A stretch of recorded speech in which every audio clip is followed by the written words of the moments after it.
Hello everyone, welcome to the current affair session of Gurukul इस online platform के ऊपर तुहाडा बहुत बहुत स्वागत है। तो अज के सैशन में आप डिस्कस करन जा रहे हैं 3 अप्रैल 2021 के कुछ इंपॉर्टेंट न्यूज़। सो अपनी ये डिस्कशन स्टार्ट करांगे कुछ इंपॉर्टेंट डेज नाल। तो अपने को 2 इंपॉर्टेंट डेज हैगे ने। सब तो पहला अपने को है प्रिवेंशन ऑफ ब्लाइंडनेस वीक, मतलब जी अपनी ब्लाइंडनेस होंदी है, अंधता होंदी है, उस चीज़ को प्रिवेंट करने के लिए एक पूरा हफ्ता ही डेडिकेट किया गया। पूरे हफ्ते ये अलग अलग कैंपेन्स जोड़े ऑर्गेनाइज करवाए जाते हैं, अलग अलग इवेंट्स कंटिन्यू होंगे ने ताकि लोगों के अवेयरनेस जनरेट करवाई जा सके ब्लाइंडनेस की, कि जोड़े ब्लाइंड पीपल है, मतलब जोड़े अंधे लोग ने जिन्होंने दिखता नहीं, दिखाई नहीं देता, उन्होंने परसनस के लिए आइज़ की की इंपॉर्टेंट है, किस तरह आप अपनी आइज़ को केयर कर सकते हैं, ठीक है। सो ताकि उन्होंने इस रोग तो बचाया जा सके। सो ये जड़ा है याद रखना पूरा हफ्ता ही है, 1 अप्रैल तो शुरू होता है, 7 अप्रैल तक अपना प्रिवेंशन ऑफ ब्लाइंडनेस वीक चलता है। सो यदा एम देख लें। एम है अपने को the campaign has been organised to aware almost all citizens all across the country in order to understand the value of eyes, मतलब जेडे लोग ने जिन्होंने दिखाई नहीं देता उन्होंने लिए जी अपनी आइज़ ने उसकी की इंपॉर्टेंस है, उहदे लई कैंपेन्स ही ऑर्गेनाइज कराया जाता ताकि सबनों इस रिगार्डिंग अवेयरनेस जनरेट की जा सके। एंड इंडिया दे विच बहुत सारे लोग हैगे ने जेडे ब्लाइंडनेस नू सफ़र करते हैं। वो ब्लाइंडनेस जन्म तो भी हो जाती है, मतलब कई बार कोई बच्चा है वो पैदा ही इस तरह होंगे कि उन्होंने अखां तो दिखाई नहीं देता, या फिर एक्सीडेंटली किसी परसन की जी ब्लाइंडनेस हो रही है, जिमें कि रोड एक्सीडेंट हो गया, रिगार्डिंग जड़ियाँ अपन आइज़ ने वो डैमेज हो गई, या फिर एसिड वगैरह का। तो इस तरह के काफ़ी सारे इंसीडेंट्स हो सकते हैं उन्होंने करके, या फिर अगर कोई चाइल्ड बचपन तो ही ब्लाइंड है तो ਉਹਦੇ ਲਈ इस तरह के काफ़ी सारे लोग हैगे ने अपनी इंडिया दे विच, एंड उन्होंने लिए आइज़ की की इंपॉर्टेंस है उस सब चीज़ दे लिए लोगों को अवेयर करवाने वास्ते ही ये जोड़ा वीक है उसमें आप ऑब्जर्व करते हैं, क्योंकि अपनी जिहड़ियां आइज़ ने उन्होंने अपनी लाइफ में काफ़ी इंपॉर्टेंट रोल होंदा है। आइज़ तो बिना आपको कुछ भी नहीं पता चलता। लाइक देखो कि अगर लाइट नहीं होंगी समटाइम्स आपको पूरा ब्लैक ब्लैक फील होंगे, तो जी आइज़ जिन्हों दी नहीं काम करदियाँ उन्होंने तो सारा दिन ही इस तरह लगता होगा, ना वो कोई जिंदगी का कलर देख सकते किसी चीज़ को, मतलब कुछ भी वो देख नहीं सकते, सिर्फ और सिर्फ फील कर सकते हैं। सो आपू भी अपनी आइज़ का काफ़ी ध्यान रखना चाहिए। ऑन स्क्रीन काफ़ी घट टाइम स्पेंड करो, on screen in the sense कि अजकल आप मोबाइल पर ही अपना सारा दिन स्पेंड करते हैं, पूरी रात को भी आप मोबाइल पर ही स्पेंड करते हैं, सुबह मॉर्निंग उठद्या सार ही आप मोबाइल देखते हैं। तो ये सब चीज़ों तो थोड़ी जी परहेज करना चाहिए। लाइक जो मॉर्निंग उठो तो नाल दी नाल फोन ना देखो, एटलीस्ट हाफ एन आवर का टाइम दिओ अपने आइज़ नू खुलन तो बाद, ताकि उन्होंने सीधा लाइट जी बैड इंपैक्ट ना पवे। रात को भी फोन का यूज घटाओ, मतलब स्क्रीन पर एक टाइम फिक्स कर लो, एंड उस टाइम ब्रेक्स भी होने चाहिए ताकि अपनी आइज़ सेफ रहन, because we are very lucky जिन्हों की आइज़ प्रॉपरली काम करती ने। सो ये अपने को वीक हो गया। नैक्सट अपने को एक होर डे है वर्ल्ड ऑटिज्म अवेयरनेस डे, और तो पूरे दुनिया के जो ऑटिज्म है उसके लिए अवेयरनेस जनरेट करने वास्ते ये जो डे है उसको आप ऑब्जर्व करते हैं। 2 अप्रैल को ऑब्जर्व किया गया 2021 के, मतलब हर साल 2 अप्रैल को ये डे है वो ऑब्जर्व किया जाता है। इसका एम की है to raise awareness about people with autistic spectrum disorders including autism and Asperger syndrome throughout the world, मतलब जोड़े ऑटिज्म की बीमारी होंगी है उस चीज़ के रिगार्डिंग पूरे दुनिया के अवेयरनेस जनरेट करने वास्ते इसको आप ऑब्जर्व करते हैं। थीम यदा हैगा inclusion in the work place challenges and opportunities in a post pandemic world, मतलब जोड़ा वर्क प्लेस है, वर्क प्लेस मतलब जिथे आप काम करते हैं उस जगह पर इन्होंने परसनस भी इंकलूड करके चलो, किहड़े अपने दुनिया के चैलेंजेस फेस हो रहे हैं, या फिर किहड़े अपने को अपॉर्चुनिटीज सामने आ रही ने पोस्ट पैंडमिक, मतलब पैंडमिक जो कोविड-19 आ उहदे तो बाद वाली दुनिया दे विच। सो उहदे रिगार्डिंग थीम है कि जो आने वाला टाइम आ रहा उहदे विच की है इस तरह के परसनस भी इंकलूड करके चलो ताकि वो साइड पर ना रह जाए, उन्होंने कोल भी इंप्लॉयमेंट होनी चाहिए है, वर्क प्लेस से उन्होंने इंकलूड करके चलो। नैक्सट अपने को है फर्स्ट क्वेश्चन। तो रिसेंटली जी प्रधानमंत्री आवास योजना ग्रामीण न्यूज़ के आ रही सी, तो वो रिगार्डिंग ही अपने को क्वेश्चन है। तो प्रधानमंत्री आवास योजना ग्रामीण, क्योंकि ग्रामीण मतलब पिंडां दे लई, अर्बन मतलब शहरों के लिए, तो ग्रामीण की गल कर रहे हैं आप दसना इस क्वेश्चन कि इस स्कीम के रिगार्डिंग केड़ी स्टेटमेंट अपने को इनकरैक्ट है। 3 स्टेटमेंट्स अपने को गिवन है, उस बार आप इनफॉर्मेशन चैक करांगे, फिर आप देखांगे केड़ी इन्होंने जो स्टेटमेंट इनकरैक्ट हो गई है। सो सब तो पहला अपने को है the scheme is implemented in all the rural areas of the country with the name to construct 2.95 crore houses having all basic amenities by March 2022। मतलब कहते हैं कि ये जिहड़ी स्कीम है उन्होंने सारे रूरल इंडिया दे विच इंप्लीमेंट किया जा रहा है। मतलब अपनी कंट्री के जिन्ने भी रूरल एरियाज ने पेंडू इलाके ने उत्थे इसनूं इंप्लीमेंट कर रहे हैं आपां। एंड इहदा जिहड़ा उद्देश है वो है पूरी India they rural areas they 2.95 crore जिहड़े आ वो घर बनाने आ मार्च 2022 तक। मतलब अगले साल तक आपां इन्ने घर बना के देने आ।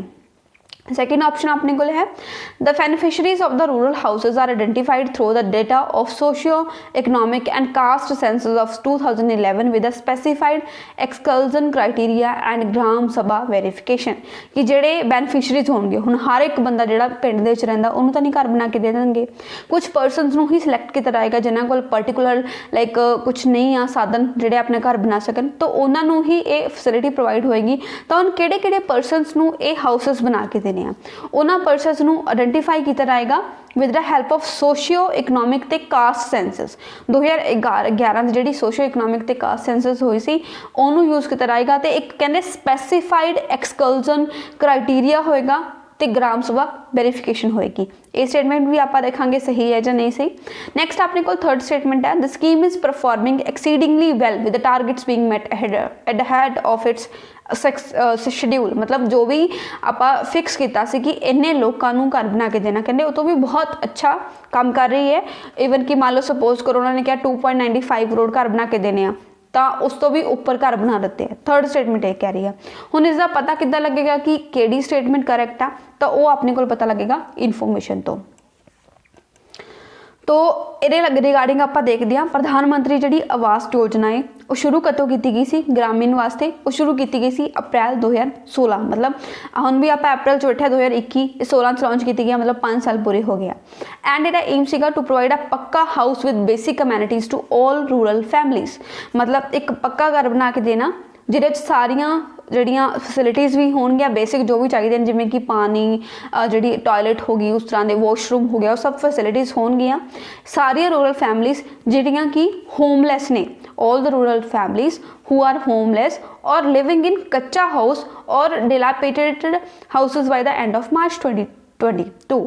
तो ये स्टेटमेंट का करैक्ट हो गया अपने को। पहले जिहदे कह रहे थे कि मार्च 2022 तक सारे रूरल फैमिलीज़ जिहड़े कि होमलैस ने कच्चे घरों के रह रहे हैं, ठीक है, मतलब प्रॉपर क्वालीफाइड परसनस जिन्हों के कोल ये घर नहीं है पक्का, उन्होंने 2022 तक आप घर बना के देने पक्के घर।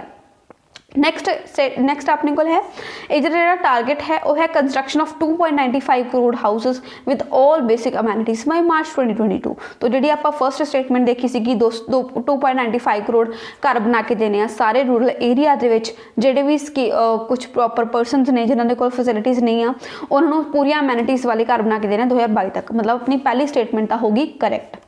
नैक्सट आप देखते हैं ये है बेनीफिशरीज जोड़े चूज होने वो केड़े चूज होने beneficiaries who are belonging to SC और ST freed bonded labourers and non SC ST categories. मतलब जोड़े बॉन्डेड लेबर के काम करते हैं SC ST नूं बिलोंग करते हैं या फिर विडोज मतलब विधवा औरतां हो गई।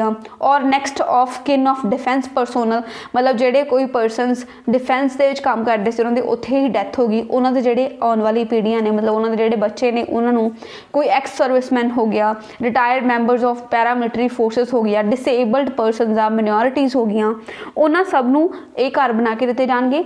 इंप्लीमेंट किया जाएगा rural areas across the country accept Delhi and Chandigarh. Delhi तो चंडीगढ़ क्योंकि काफ़ी डिवेलप्ड एरिया उन्होंने एरियाज को छड्ड के बाकी सारे एरियाज इंडिया के जोड़े भी रूरल ने उन्होंने ये स्कीम इंप्लीमेंट करी जाएगी।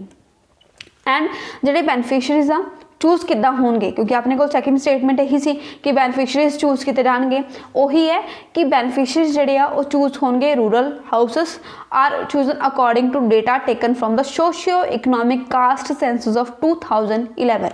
उस स्टेटमेंट भी अपने को यही कह रहे थे कि 2011 की सोशियो इकनॉमिक की जी कास्ट सेंसस हुई सी उहदे रिगार्डिंग उहदे अकॉर्डिंग परसनस नूं चूज किया जाएगा and subject to 13 point exclusion criteria followed by gram sabha verification. उहदे विच भी सेम गल कही सी बट जिहड़ा 13 पॉइंट वाला एक्सकल्सन क्राइटेरिया ना वो आपां नूं स्टेटमेंट विच गिवन नहीं सीगा।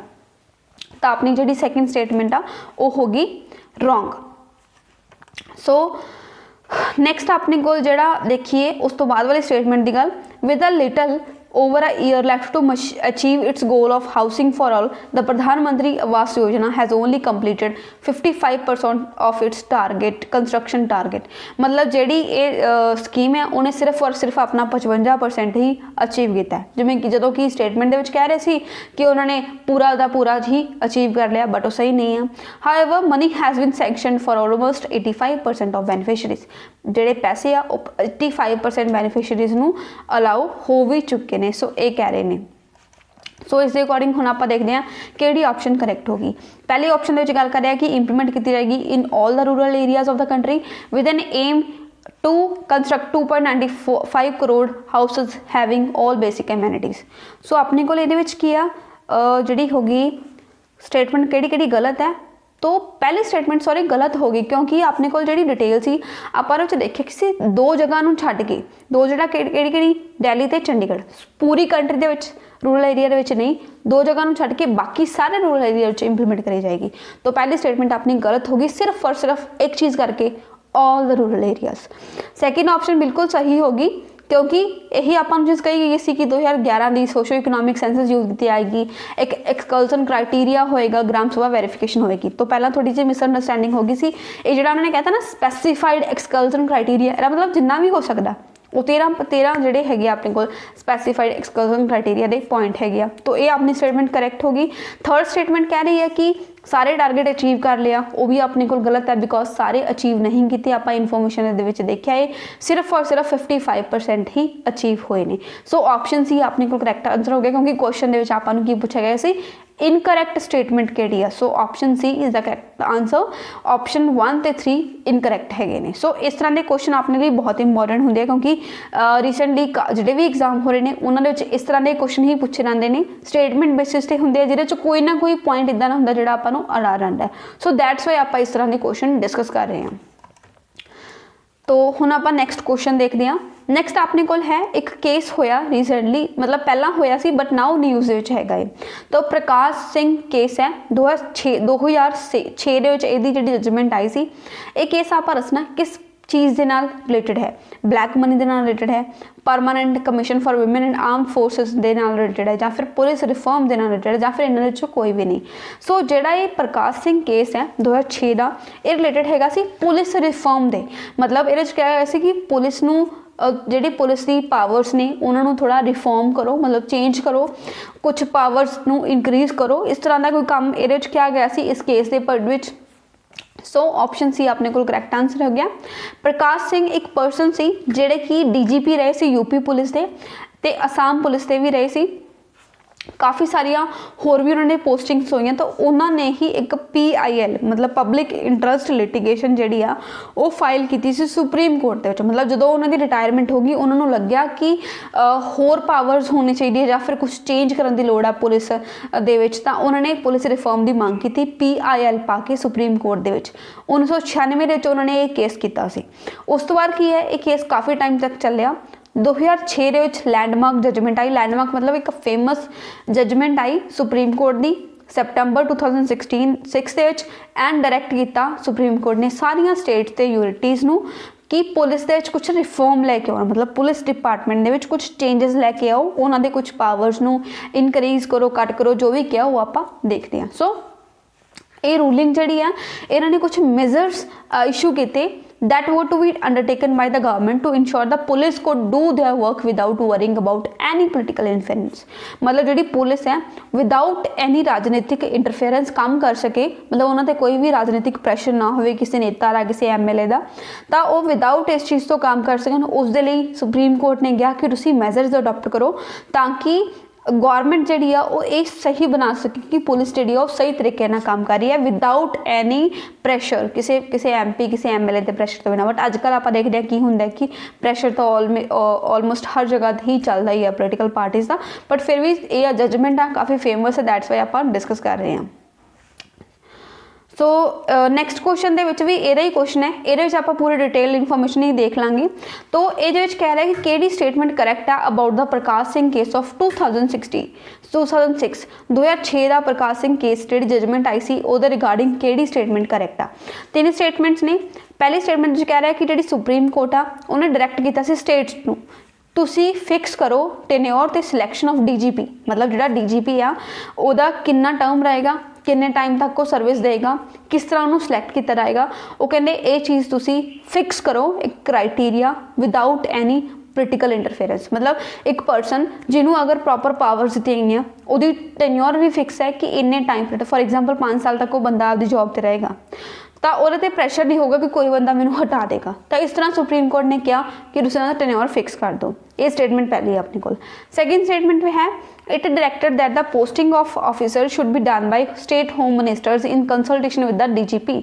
वो कहते जेडे अपने ऑफिसर्स हैगे ने उन्होंने अगर पोस्टिंग करनी है वो पोस्टिंग कौन करूँगा, स्टेट के होम मिनिस्टर्स, जिमें अपने एक यूनियन का होम मिनिस्टर होंगे उमें स्टेट्स के होंगे ने। तो कहते स्टेट का जो होम मिनिस्टर आ वो इन्हों पोस्टिंग करूँगा DGP की सलाह लैके। थर्ड स्टेटमेंट अपने को है जो वर्डिक सी उन्हें रैकमेंड किया setting up of a state police complaints authority, मतलब स्टेट के लैवल पर राज्य पद्धर पर तुम एक पुलिस कंप्लेंट अथॉरिटी बनाओ to give a platform where common people agreed by police action could approach, मतलब जिथे जेडे आम जनता है जो पुलिस के अत्याचार तो तंग आई हुई है वो इत्थे जाके कंप्लेंट कर सके। तो ये 3 स्टेटमेंट्स ने, बट आपने तो पता कदों लगेगा कि सही है कि गलत है जो आप डिटेल इन्फॉर्मेशन देख लवेंगे। सो देखते हैं आप डिटेल इन्फॉर्मेशन। ये जोड़े 7 पॉइंट डिस्कस किए सुप्रीम कोर्ट ने, मतलब जो प्रकाश सिंह केस सीगा उहदे सुप्रीम कोर्ट ने 7 पॉइंट दिते सी वर्डिक दे। पहले वो कहते कि फिक्स करो tenure of selection tenure and selection of the DGP to avoid situations where officers about to retire in a few months are given the post.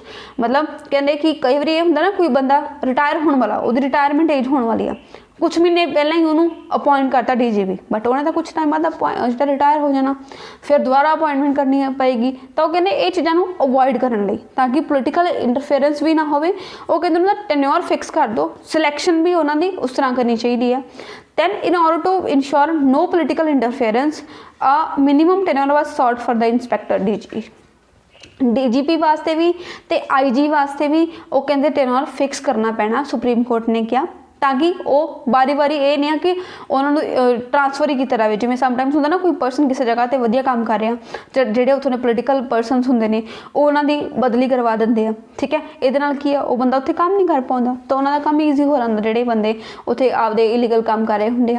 तो उस चीज़ को रोकने के लिए सुप्रीम कोर्ट ने कहा कि तुसीं टेन्योर फिक्स कर दो उन्होंने, ठीक है। सिलैक्शन किस तरह करनी है, टेन्योर किस तरह करना, वो सब कुछ फिक्स करो, ये सुप्रीम कोर्ट ने किया। नैक्सट पॉइंट सुप्रीम कोर्ट ने फर्दर डायरैक्ट किया postings of officers being done by police establishment board.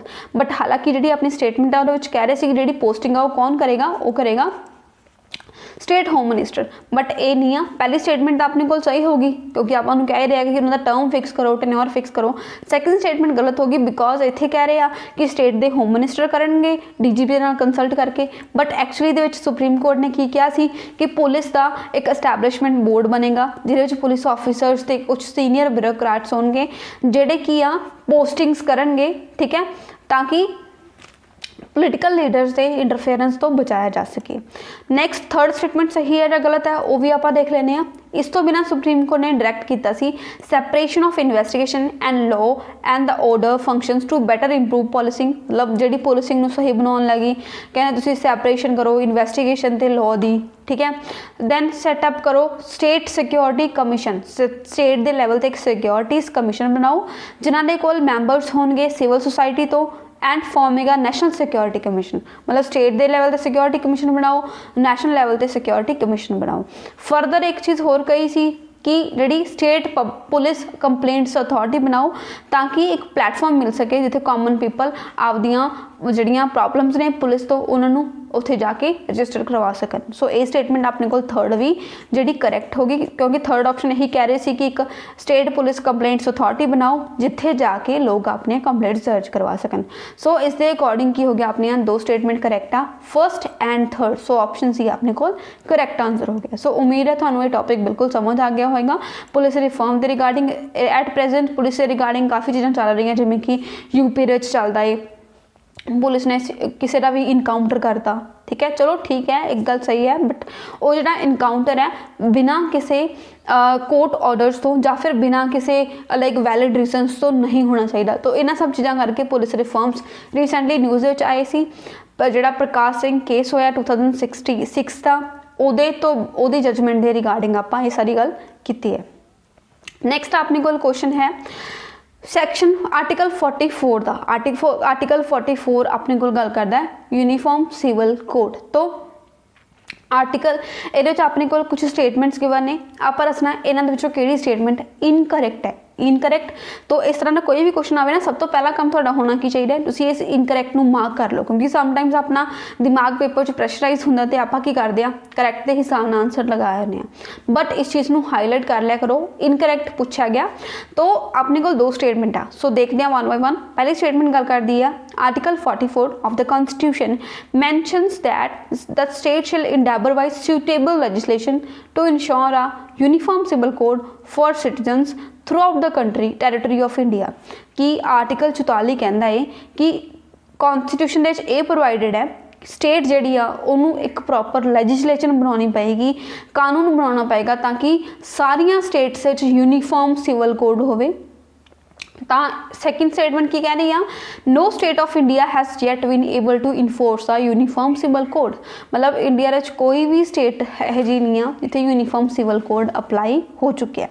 तो देखते हैं कि स्टेटमेंट करैक्ट आ। पहला आप जो सॉरी इनकरैक्ट कि स्टेटमेंट है, पहला आप इनफॉर्मेशन देख लेने हैं। तो यूनीफॉर्म सिविल कोड का मतलब की होंगे it is the one that would provide for one law for the entire country. मतलब पूरी कंट्री पूरी दुनिया पूरी जी अपनी देश है और इक्को ही लॉ हो एप्लीकेबल हो सब किसी हरेक परसन से सारिया रिलीजियस कम्यूनिटीज़ से उन्होंने पर्सनल मैटर जिमें कि मैरिज डाइवोर्स इनहेरिटेंस एडॉप्शन एटसैट्रा।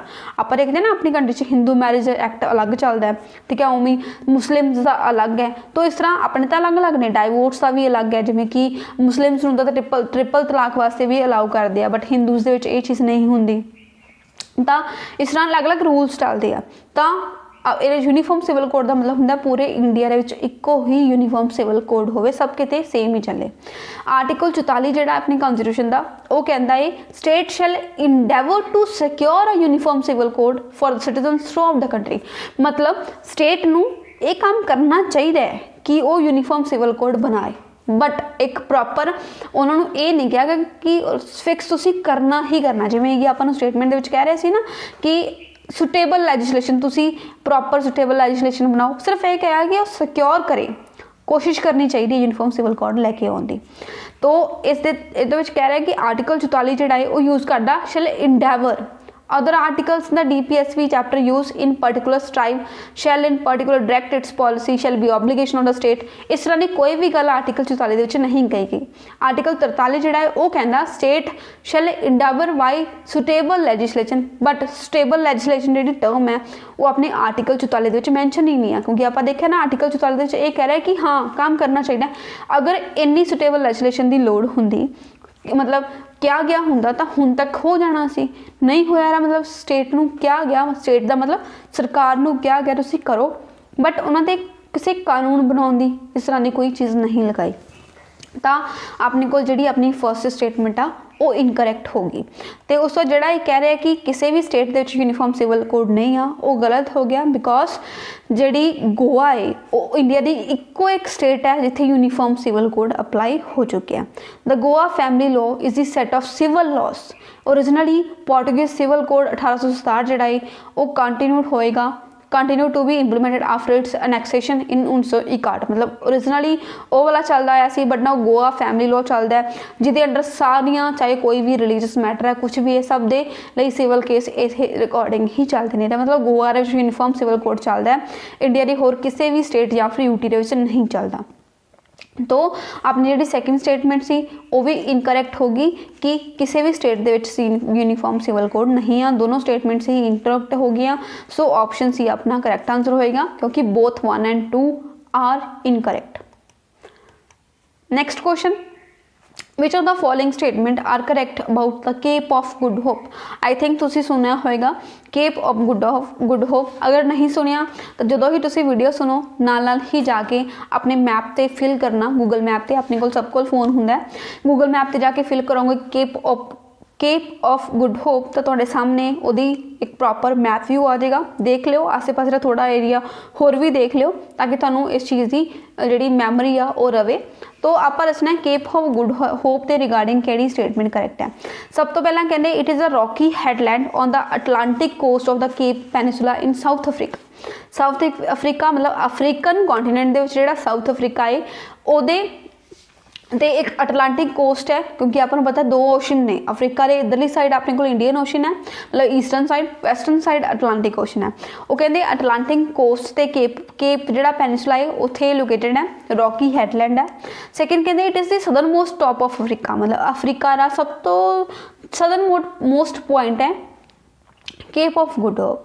तो ये रिगार्डिंग आप देखना है कि स्टेटमेंट करैक्ट है। सो ये सिर्फ और सिर्फ एक ही स्टेटमेंट करैक्ट है बिकॉज अफ्रीका का सदर्न मोस्ट पॉइंट नहीं आ, सदर्न मोस्ट पॉइंट कोई होर है, वो भी आप देखे हैं। पहली स्टेटमेंट सही है, रॉकी मतलब जिहड़ा ये पथरीला इलाका है, हैडलैंड आ मतलब उपर नूं उठिया होया अटलांटिक कोस्ट ते है ये केप पेनिसुला दे विच साउथ अफ्रीका। इहदा जिहड़ा हिस्टोरिकल पॉइंट ऑफ व्यू तो काफ़ी इंपॉर्टेंस है बिकॉज जदों इनिशियली ब्रिटिशर्स अपनी इंडिया च आए सी तो केप ऑफ गुड होप वाला रस्ता अपना के ही आए सी। उस तो बाद सुएज कैनल जी कि रीसेंटली न्यूज़ चल रही सी उस दिन ताई तो आप पढ़ रहे हैं, उस करके ही पढ़ रहे हैं। सुएज कैनल वाला रस्ता जोड़ा है वो बनाया ताकि अपनी जिहड़ा उत्थों जान का रूट है, ठीक है, पहला केप ऑफ गुड होप तो काफ़ी दूर पैंदा सी बट नाउ सुएज कैनल के थ्रू ये जिहड़ा रूट है वो थोड़ा ईजी हो गया। तो उस करके न्यूज़ आया बिकॉज रीसेंटली एक शिप हैगा सी काफ़ी वड्डा, उन्हें सुएज कैनल जी आ उन्होंने ब्लॉक कर लिया सी, मतलब वो शिप चलती चलती थोड़ी टेढ़ी हो गई, वो करके सुएज कैनल आ जी वो ब्लॉक हो गई सी, सारिया शिप्स का ट्रैफिक फस गया सी। 6-7 दिनों के बाद वो जी शिप है वो वापस तो चली तो उतों ट्रैफिक जैम हटिया, तो इसलिए न्यूज़ आ गया। तो Cape of Good Hope rocky headland है बिल्कुल सही है, अटलांटिक कोस्ट के ऊपर लोकेटेड है, Cape Peninsula in South Africa. Common misconception की है कि Cape of Good Hope is the southern most tip of Africa, but ये नहीं है। Contemporary geographic knowledge instead states that the southern most point of Africa is Cape Agulhas. एक Cape अगुलस है वो सब तो नीचे वाला पॉइंट है अफ्रीका का, ना कि केप ऑफ गुड होप। सो ये काफ़ी अच्छा काफ़ी हाई लैवल का क्वेश्चन है। अगर थोड़ा एक क्वेश्चन इदा के क्वेश्चन सॉल्व करने आ गए तो ईजिली कोई भी एग्जाम क्लीयर कर लोगे, ठीक है। सो याद रखना अफ्रीका का सदर्न मोस्ट पॉइंट केड़ा केप अगुलस, ना कि Cape of Good Hope. When following the western side of African coastline from the equator, however, the Cape of Good Hope marks the point where a ship begins to travel more eastward। मतलब हाँ इथों eastward follow करनी शुरू कर देंदी है southward तो। Originally cap of storm कहते सी इनू, Portuguese explorer सी कोई बार्थोलोमियो डायस, उन्हें 1488 का नाम रखा केप ऑफ स्टॉर्म्स। लेटर इनू रिनेम करता किंग जोहन II ने जिहड़ा कि पोर्टुगल का सी, उन्होंने इहदा नाम रखता Cape of Good Hope because great optimist gendered by the opinion of sea road to Indian coast, मतलब इंडिया के ईस्ट में जोड़ता सी, मतलब ये वगैरह वगैरह कुछ इन्फॉर्मेशन है। Cape eventually became a significant port and way point, मतलब सेलर जोड़े बेसिकली इसके थ्रू ही जाते सी यूरोप तो एशिया के विचकार, बट बाद की होया सुएज कैनल ओपन हो गई 1869 जिहदे करके एक छोटा रूट मिल गया। मतलब अगर इंडियन ओशन में मैडिटेरेनियन ओशन के नाल जोड़ना है तो फिर उत्थे काम किहने कीता, सुएज कैनल ने। कैनल की होंदी आ एक लैंड एरिया उन्होंने कट के एक रस्ता बनाया जाता, जिवें मान लो एक पासे समुंदर है दूसरे पासे जमीन है तो उस तो बाद फिर एक जिहड़ा समुंदर है, हुण दोनों के विचकार जमीन है, दोनों जोड़ना आपां की करांगे, जिहड़ा लैंड आ मतलब जिहड़ी धरती है उन्होंने थोड़ा थोड़ा मतलब कट दिता जाएगा, एक रस्ता बन जूगा उधरले समुंदर नूं उधरले पानी नाल जोड़न दे लई, ठीक है। सो ये हुंदी है कैनल जिहड़ी कि आर्टिफिशियली बनाई गई सी 1869 विच, ताकि इंडियन ओशन ते जिहड़ा अपना अटलांटिक ओशन है मैडिटेरेनियन ओशन है उन्होंने जोड़ा जा सके, व्यापार इनक्रीज किया जा सके। जियोग्राफिकल कंसर्न की है, जिहड़े वाटर हैगे ने केप दे near where the Atlantic and Indian Ocean meet can be treacherous for ships, मतलब शिप्स के लिए वाटर थोड़ा डिफिकल्ट हो सकता है। वार्म अगुलस करंट जोड़ा ईस्टर्न क्यों अगुलस पढ़िया ना आप केप अगुलस, तो आप देखना है कि उत्थे एक क्योंकि जो ओशन करंट्स भी होंगे तो वार्म जो अगुलस करंट भी उतो चलता है। वैसे ये चीज़ ना भी याद रखो तो इन्नी डीप च नहीं पूछेंगे, बस आपको जो थोड़ा इन्फॉर्मेशन दसती है वही इंपॉर्टेंट है। Next question, Apophis has been in news, it is an Apophis recently news आया, तो आप रचना है की है, एक कॉमेट है, ये स्पेस ऑबजरवेटरी है ESA दी मतलब यूरोपियन स्पेस एजेंसी दी, कोई एस्ट्रॉइड है या फिर इन्होंने कोई चीज़ नहीं है। सो अगर आप अफोसिस की गल करिए, एक एस्ट्रॉइड है, एस्ट्रॉइड जेडे कि जुपिटर ते मार्स के विचकार पाए जाते हैं। एक काफ़ी इंपॉर्टेंट क्वेश्चन बन जाता बेसिकली, कुछ पेपर्स इदा ने जिन्होंने फेवरेट क्वेश्चन होंगे एस्ट्रॉइड बेल्ट का। अगर थोड़ा पूछा जाए एस्ट्रॉइड बेल्ट कितने पाई जाती है, क्योंकि ये क्वेश्चन आम तौर पर बन ही जाता अपने पेपर के। एस्ट्रॉइड जी बेल्ट आ तुम याद रख लो एक ट्रिक तो, जिमें कहने ना आप जैम JAM, जे ते M के विचकार कौन होंदा A, उमें जुपिटर ते मार्स के विचकार कौन होंदा जिहड़ा अपना A एस्ट्रॉइड। तो जैम तो आप याद रखते हैं, ये एस्ट्रॉइड या रिसेंटली जो अफोसिस न्यूज़ के आया सी। सो ऑप्शन अपना करैक्ट आंसर हो गया C। USA की जी स्पेस एजेंसी है नासा, ठीक है, उन्होंने रूल आउट किया है कि पॉसिबिलिटी है एक काफ़ी डेंजरस एस्ट्रॉइड है जिसका नाम है अफोसिस, वो डैमेज कर सकता अपनी अर्थ को फॉर द नेक्स्ट 100 ईयर्स, ठीक है। तो उन्होंने कहा कि पॉसिबिलिटी है ये जो ड्रैडेड एस्ट्रॉइड है वो कोई डैमेज कर सकता 100 सालों के अगले, मतलब अपने कोई टेंशन की गल नहीं होगी, आप तो होवांगे नहीं, अपनी अगलियां पीढ़ियां कोई हो सकती तो उन्होंने लिए अगर चिंता करनी है तो कर लो, वैसे आपको टेंशन लेने की लोड़ नहीं है। तो ये जो अफोसिस है उसका नेम रखा गया after N ancient Egyptian God of chairs and darkness, मतलब इजिप्ट का कोई गॉड सीगा जो चेयर्स से डार्क मतलब अंधेरे वाला, काफ़ी परेशानी देने वाला, ठीक है, जिन्हों 2004 डिस्कवर किया गया, मतलब इस गॉड के नाम से इस एस्ट्रॉइड का नाम रखता अफोसिस, जिन्होंने आप 2004 फाइंड आउट किया। After which NASA had said that it was one of the asteroids that pose the greatest threat to Earth, मतलब एक इदा का एस्ट्रॉइड है जो अर्थ को नुकसान पहुँचा सकता है, सब तो ज़्यादा थ्रैट जोड़ा है इसे एस्ट्रॉइड का अपनी अर्थ को होएगा। सो ये है एस्ट्रॉइड अफोसिस, जुपिटर ते मार्स के विचकार एस्ट्रॉइड बेल्ट पाई जाती है। Next question, the International Theatre Institute ITI, the world's largest performing arts organisation, is headquartered in which city. ITI वो नहीं है जी लोग करते हैं अपनी कोर्स वगैरह, वो नहीं है, ये है इंटरनेशनल थिएटर इंस्टीट्यूट, वर्ल्ड का सब तो लार्जेस्ट, वर्ल्ड सब तो वड्डा परफॉर्मिंग आर्ट ऑर्गेनाइजेशन है। आप दसना इसके हैडक्वार्टर किस जगह पर ने। सो अपने को 4 ऑप्शन ने, रोम, पेरिस, जिनेवा ते मॉस्को। सो जोड़ा ये ITI है वो कितने है, वो है पेरिस के हैडक्वार्टर। सो ऑप्शन बी अपना करैक्ट आंसर हो गया। International Theatre Institute ITI world the largest performing art मतलब कला का एक क्षेत्र है। 1948 इसनूं बनाया गया सी by theatre and dance experts and UNESCO ते थिएटर ते डांस आर्ट्स एक्सपर्ट्स ने मिलके इस इंस्टीट्यूशन को बनाया सी। डेडिकेटेड किस चीज़ लिए आर्ट्स के रिगार्डिंग, मतलब कला प्रदर्शन के regarding. ITI advances UNESCO's goals of mutual understanding and peace, मतलब पीस ते अंडरस्टैंडिंग वास्ते उस गोल को प्रमोट करता है। For the promotion of cultural expression, like culturally जो भी अपने डांसर्स कला म्यूजिक वगैरह है उन्होंने आप एक्सप्रैस कर सकीए, आप कोई जो डिस्क्रिमिनेशन नहीं करना एज का, जेंडर का, क्रीड, एथनिसिटी किसी का भी नहीं, मतलब पीसफुली दुनिया आर्ट जोड़ा है वो प्रमोट होता रहे, वो लिए काम करता है। एब्रीवेशन आप कहने ITI इंटरनेशनल थिएटर इंस्टीट्यूशन कदों फॉर्म होया 1948, मतलब 73 ईयर पहला बनया। स्पैशलाइज एजेंसी है, लीगल स्टेटस की एक्टिव मतलब हुण काम कर रही है, ये नहीं है कि बंद हो चुकी है। हैडक्वार्टर कितने ने, पेरिस फ्रांस। ऑफिशियल लैंगुएज हैगी है इंग्लिश ते फ्रेंच। हैड कौन हैगे ने, टॉबियस बैनकॉन। डायरैक्टर जनरल जोड़े ITI दे वो तुसीं देखने आ वो कौन हैगे ने, ठीक है। तो थोड़ा जहा काम तो तुसीं कर ही सकते हो, इन्ना काम करोगे तो याद भी रहेगा। नेक्स्ट क्वेश्चन अपने को है, which country is to play host to the Asian Football Confederation Women's Asian Cup 2022। 2022 का जोड़ा एशियन फुटबॉल कॉन्फेडरेशन है, विमेन का एशियन कप है मतलब फुटबॉल का, वो कितने केड़ी कंट्री ऑर्गेनाइज कर रही है। तो अपने लिए इंपॉर्टेंट क्यों? बिकॉज अपनी कंट्री यानी कि अपना प्यारा भारत इंडिया इस चीज़ ਨੂੰ ऑर्गेनाइज कर रहा। विमेन का जोड़ा एशिया कप है 2022 का फुटबॉल कॉन्फेडरेशन का उसਨੂੰ इंडिया होस्ट करन जा रहा 2022 ਦੇ ਵਿੱਚ। सो ऑप्शन भी अपना करेक्ट आंसर हो गया। India is set to host the top women's national teams in Asia as they compete for the Premier Continental title। मतलब AFC ਦਾ women ਜਿਹੜਾ एशियन कप है वो अगले साल इंडिया होस्ट करेगा।